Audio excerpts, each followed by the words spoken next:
In this video, I'm going to teach you how to connect Miniso AirPods. It's a very easy process, so make sure to follow along. Regardless of which model of AirPods or earbuds from Miniso you have, you will be able to connect them wirelessly to your phone, either Android or iOS. It doesn't matter. The pairing process is going to be extremely similar across all of the models. So first, make sure that Bluetooth has been enabled on your device. Like I said before, this can be done for both Android and iOS. So head over into the settings, choose the Bluetooth category, and make sure that it is on. With Bluetooth enabled, now prepare the earbuds for pairing.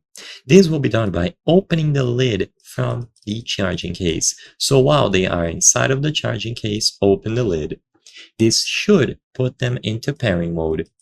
If there are any sort of screens or LEDs in the case, they will blink or give you some sort of warning to indicate that pairing mode has now been enabled.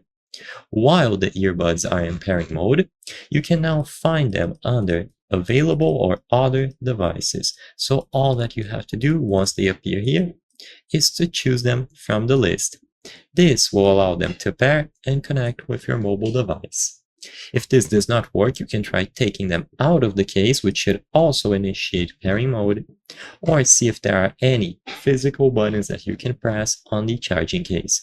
Either way, once they have been connected, they will remain so until they run out of battery, and until then, all of the audio being played on your device will be played out of the Miniso AirPods or earbuds.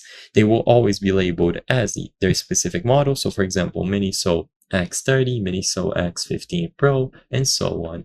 Just make sure that they are in close proximity, and for subsequent use, as soon as Bluetooth has been enabled and you pair them once, when you open the lid and you take them out of the case, they will pair up automatically. So I hope I was able to help you. If this video helped you, consider subscribing.